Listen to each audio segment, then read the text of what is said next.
The United States may cancel some sanctions on the oil sector of certain countries and might not even need to restore them later.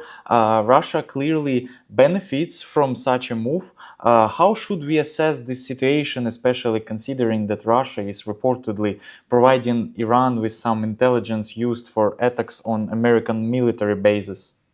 That's actually a really good question. And, I know that there's gold in Fort Knox, but I'm never going to be able to steal any of it. Right. So intelligence is great, but if you can't act on that intelligence, that's a problem. And so we might. So the real question is, all right, Russia might be providing intelligence, but if the dissemination of that intelligence takes 15 minutes, that's a real problem, right? Because now Russia can say, hey, there was just a raid of F-15s. Those F-15s are likely to be back at their base in Kuwait at 1400 hours. So you want to time that Shahed strike to flood the base at 1400 hours and 5 minutes, right? But if that intelligence is 12 hours old, well, now what do you do, right? Like that's a big question, right? Because intelligence that's 12 hours old, 24 hours old, if it takes 12 hours for the Russian guy to talk with his Iranian liaison, for the Iranian liaison to talk with the high command, for the high command to push that down to the individual brigade commanders of the missile and drone brigades, and then to push that down to the battalion commanders, and then to push that down to the company commanders, to push that down to the guy who programs the missile and pushes the button. If that takes 12 hours, well, you're kind of screwed on that too. So there's not a lot of stuff that you can. If there's not a lot of stuff you can do with the intelligence that you have, then all the intelligence in the world isn't going to help your fight. Ryan, what conclusions do you think Xi Jinping might be drawing right now about Taiwan while watching the situation about Iran? I think that he is likely looking at JADO, or the Joint All Domain Operations, which is the tactic that we're using now. Back in the first Gulf War, we used a strategy or it was a strategy called Airland 2000 or Airland Battle 2000.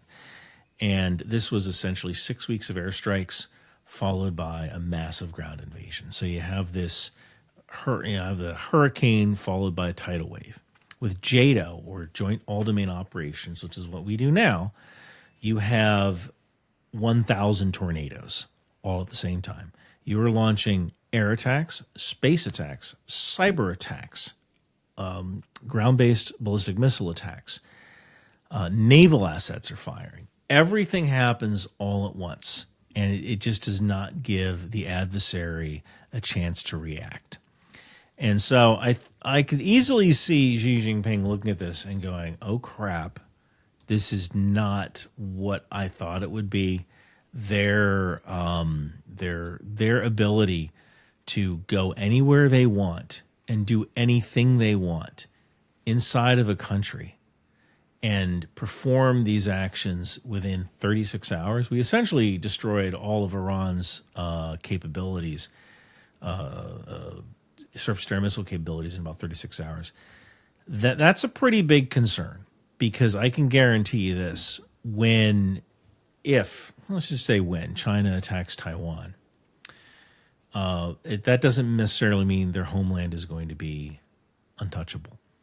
And we will, number one, we will find the high command. We will find Xi Jinping, and we will drop a bomb on him, just like Israel did with the Ayatollah. We will find him, and we will do that. We have that capability. China does not have that capability. And we will do it the first night. We will find you, and we will hit you. And then we'll take out your entire chain of command. And you might send units across the strait, but they're going to have to do it without their generals telling them where to go and what to do. They're going to have to do it without their logistics, because after we roll up everything else, we destroy their ballistic missile capability, and we're going to start going after the logistics. So maneuver units are last, right? Because maneuver units don't matter all that much if they don't have fuel and they don't have orders. And I can tell you this, you might be very loyal to the regime, but when you've gone a couple of days without food, that surrender leaflet's looking awful good. According to Donald Trump, Iran supposedly has Tomahawk missiles. Then I have a logical question. Who exactly would have sold Tomahawks to Iran? That's extremely funny. So the Tomahawk is we used to have, I believe we used to have air-launched Tomahawks, and we used to have ground-based nuclear Tomahawks. But essentially, I believe the Tomahawk is a U.S. only weapon. So I think the president certainly, he says stuff, right? And that's just the kind of thing that he says, and he might not necessarily understand what he's saying when he says it. Probably sounds really good in his head at the time. But that's just kind of the deal when you're dealing with the president. I do not believe that we have sold Tomahawk missiles to anyone, especially since they are a naval strike missile, or fired from Navy ships using VLS. Although we do have container based Tomahawk missiles. We put them in shipping containers and we can bolt them onto like a littoral combat ship or something like that. In fact, we had talked about maybe even selling some Tomahawk missiles to Ukraine. But I don't believe that we've sold them to anybody else. Yeah. In one of your recent video, you mentioned that in Ukraine, ICR data from drones is pushed down to the squad level, whereas in the US, it often gets stuck at the battalion level. Do you believe the US Army is ready for such a radical delegation of decision-making authority to sergeants, or could this become a cultural shock for NATO forces? So I did a whole video about that, and I can tell you that we're probably about 5 years behind where we should be. I think that we could push sensor information down to your typical squad leader, your sergeant, and I think he could certainly act on that information. You know, the U.S. military for the longest time has had a history of acting independently, especially in the absence of orders, and more information is just going to help with the decision-making process at the squad level. I think that one of the things with the U.S. military is we're very concerned about secrets and who can see what information at any given time. Ukraine is a lot different. At least it seems that way to me. But if I don't need to know about this operation over here, I don't know about that operation. And I think there is still some hesitance to allow like lower level people getting unfiltered information, especially if they're not in that operating area or whatever. So I think that we are ready. As to whether the commanders are ready to give up that power, that might be a different story. Ukraine uses the Delta system for rapid decision making on the battlefield. Why do United States, despite having systems like MMCS and Net Warrior, still lag behind in integration AI into command and control at the squad level? Is it realistic to close this gap by 2027? Yes. Yeah, it is. It is unrealistic. There is still factions among the U.S. military that are reluctant to use AI. And I think a lot of that has to do with the way we have a zero defect culture. And a lot of times in the U.S. military, if you make a mistake, it is career ending. One of the things that one of Colin Powell's favorite stories was when he was a young platoon leader in Germany back in the 1960s, I believe. He lost his pistol. Pistol fell out of its holster. He couldn't find his pistol, and he debated on whether or not to tell the commander about it or whether to try to go find it. And in the end, he decided to go tell the commander. And the commander lectured him on responsibility and then handed him the pistol. Someone had found it and gave it back. And that is probably not going to happen today. Like today, you lose a pistol, you're just going to you're done. You're done. And so I think that there's a lot of officers who have some major reservations about doing something wrong.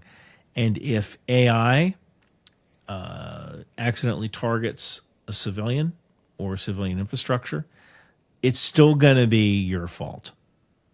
And in a case like that, I think that there is some hesitance to use AI because if you make a mistake targeting, you can say, well, it was my fault. But AI can make a mistake targeting at speeds unheard of before, right?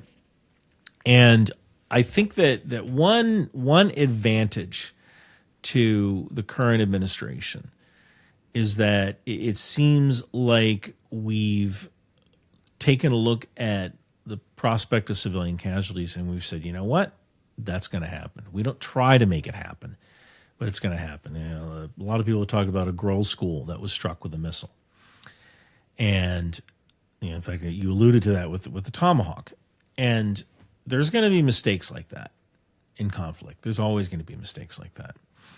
And I think that we are going to try to reduce those mistakes. We're not going to change the way we do targeting. But I think that this particular administration may be more forgiving. And while you should definitely recalibrate whenever you do something like that, whenever you strike the wrong target or strike civilian infrastructure, I think that one advantage is that we are perhaps we're not going to be as harsh with punishment when something like that happens due to an honest mistake.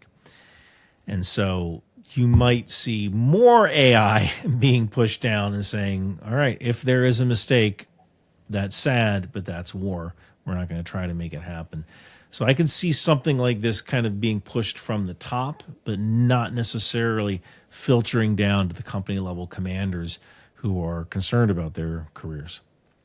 You argued that risk management and safety regulations in training are the biggest obstacles preventing the US Army from preparing for drone warfare.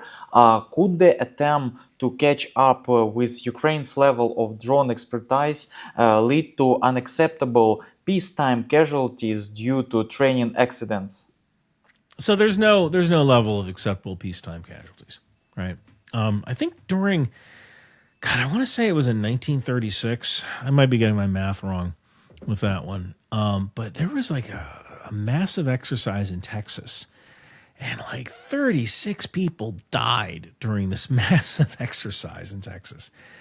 Some number like that. I'm sure there's going to be people screaming in the comments, no, it was actually in 1935. It was around the 1930s. There was a massive exercise, and a number of people died. And that number of casualties would have shut, we have one casualty, we might shut operations down.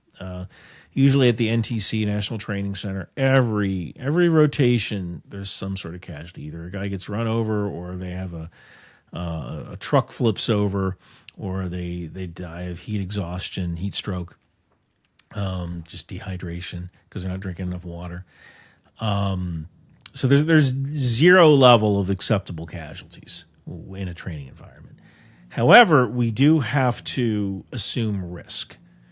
And I think one major problem with our thinking, and this kind of goes back to, well, I'm not going to screw up my career on this, is that we can't necessarily fly drones the way Ukrainians fly drones. Because if that drone flies into a person, or if that drone flies into a helicopter that we didn't know was going to fly by at that time, then that is a major piece of equipment that is destroyed.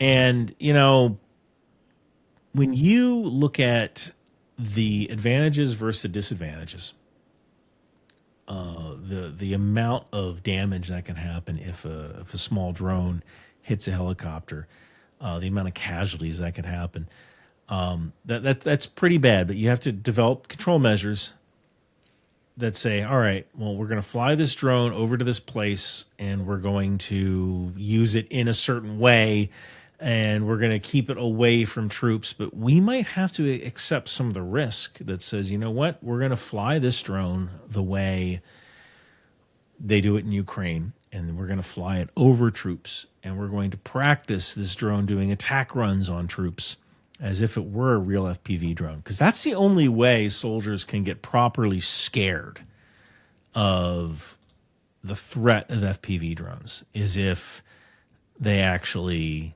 experience that, right? There just needs to be a level of control measures in place so that we can mitigate the damage if there's an accident, or try to prevent that accident from happening in the first place. And it's going to take work. Right now, it's just a lot easier to say, you know what, let's just not do it. And, well, yeah, let's not do it. But then that's how 10 Ukrainians end up destroying 17 NATO vehicles in the span of 30 minutes, right? Yeah, and to conclude, what is your forecast? How and within what time frame could this operation ultimately come to an end? The one in Iran, Epic Fury. Yeah, in Iran. Yeah. So I can see four options. I can see option one, where we have option one, which is the absolute best option, which is the bombing campaign reduces the grip on power of the mullahs, of the religious leadership in Tehran, and the people, or the Artesh, which is the army of Iran. They rise up and they take over their country and maybe install some sort of government that is more friendly to the West, or at least doesn't actively throw missiles at their neighbors, right? So that's the best case scenario. An acceptable scenario is the regime stays in power, but we have destroyed their defensive capabilities so completely that it takes another 10 years to develop the missile tech in order to threaten their neighbors again. And then we have to do this again in 10 years. The Israelis have a term for it. They call it cutting the grass. And they do that with Hezbollah and Hamas. Every once in a while they send troops in, they cut the grass. Another less appealing option is that Iran develops, or there is some sort of revolution in Iran, but you end up with various warring factions. I don't necessarily see that happening. I don't necessarily see a civil war happening, mainly because Iranians aren't Arabs. And Arabs are very tribal. Like, a lot of their history goes back to Bedouin culture. Persians don't really have tribes the way we think of Bedouin tribes or Arab tribes. They've been a culture for, I think, almost 7,000 years. I mean, it goes back to Darius. I mean, what was it, his name? Xerxes. In the movie 300, trying to invade Greece, he was Persian, right? Persians have had a Persian culture for years. And it survived Islam, It survived the Ottomans. It survived Alexander the Great. Like, the Persians aren't going anywhere. But they have that Persian culture. So I don't necessarily see a civil war happening. The absolute worst case scenario is the regime stays in power and there is some sort of mass casualty event on the U.S. side. Either there is an attack on an aircraft carrier that is successful, or there is a missile that somehow gets through all defenses and lands on an American barracks and kills 200 soldiers. In something like that, I could easily see us saying, you know what, we're going to declare victory and leave. And that puts Iran in a winning position. Ryan, thank you very much for your time, for your sharing, your brilliant analysis, your predictions and thoughts with us today. With us was Ryan McBeth, OSINT analyst, cybersecurity expert, content creator, and author. Thank you so much for being with us today and for joining us. Thank you for having me.